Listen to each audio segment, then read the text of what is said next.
Magandang araw, klase. Ngayong araw, ang tatalakayin natin ay tungkol muli sa Cognitive Development Theory ni Mr. John P.J. Magbasa, makinig, matuto at magsaya. Ako si Binibining Menya.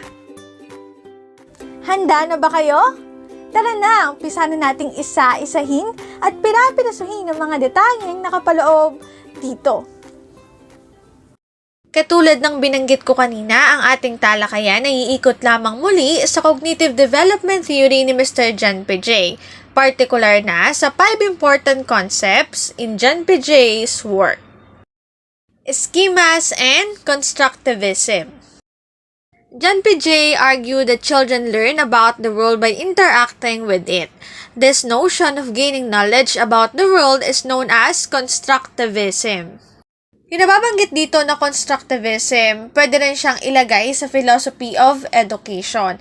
Kamakailan lang, natalakay na natin yung dalawang philosophy of education, essentialism and existentialism. Yung philosophy of education na constructivism, same lang din ang proponent, which is si John P.J., Lev Vygotsky, John Dewey, at Jerome Bruner. Through their interactions, children construct schemas or cognitive patterns about how the world works. These schemas come about through organization, which is how categories are formed, organizing items together based on common characteristics. Nabubuo yung mga schemas na yon dahil sa organization. Paano nga ba yung ginagawang organization? Naayos ang mga impormasyon based sa kung ano yung magkakamukha nila, ano yung pagkakaparehas nila, doon sila i-group. I-group yung magkakamukha at i-group din yung magkakaiba. According to John P.J., schemas can then be repeated and tested. For example, an infant has a schema about a rattle. Shake it and it makes a noise. Nabubuo yung ilang schema dahil sa repetition. Kapag paulit-ulit na ginagawa, mas natututuhan ng isang individual. Mas nakukuha niya yung idea, mas nauunawaan niya, mas naiintindihan niya, at mas tumatatak sa kanya. Importantly, schemas are not static, and they can be improved and updated with new information. When children learn new information, they do not disregard their previous schemas. Instead, they build upon them. Yung schema, hindi lang siya nag-i-stay kung ano siya. Nababago siya once na madagdagan yung kaalaman ng isang individual. Madadagdagan lamang yung kaalaman ng isang individual kapag nagbabasa siya, nakikihalubilo sa ibang tao, nakaka-experience ng ibang bagay, ng bagong bagay. Yung mga old schema, hindi lang siya basta-basta kinalilimutan. Doon dinadagdag yung mga bagong kaalaman na nagigain ng isang individual. Kumbaga, pinagsasama niya yung luma at bago niyang kaalaman para makalikha ng isang kaalaman. As a result, children's cognitive development happens in stage as schemas are continuously updated with new information. Kung babalikan natin yung talakay natin sa Cognitive Development Theory, makikita natin doon yung 4 na stages.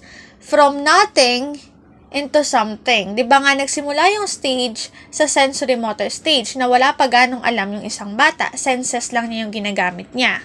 Hanggang makadating siya sa stage 2 na kung saan yung mga old schema niya na ginagamitan niya ng senses, madadagdagan yon at matututo na siyang magsalita, matututo na siyang gumawa ng mga pangungusap. After nun, kapag nasa stage 3 na siya, concrete operational stage, yung mga luma niyang ideas or schema, madadagdagan yon at makabubuo yon ng bagong kaalaman. Dito sa concrete operational stage, magiging maalam na yung isang bata about conservation. Kung sa mga unang stages, tulad ng sensory motor at pre-operational, hindi pa marunong isang bata na maintindihan yung konsepto ng conservation, dito sa stage 3, alam na niya, naiintindihan na niya, nauunawaan na niya.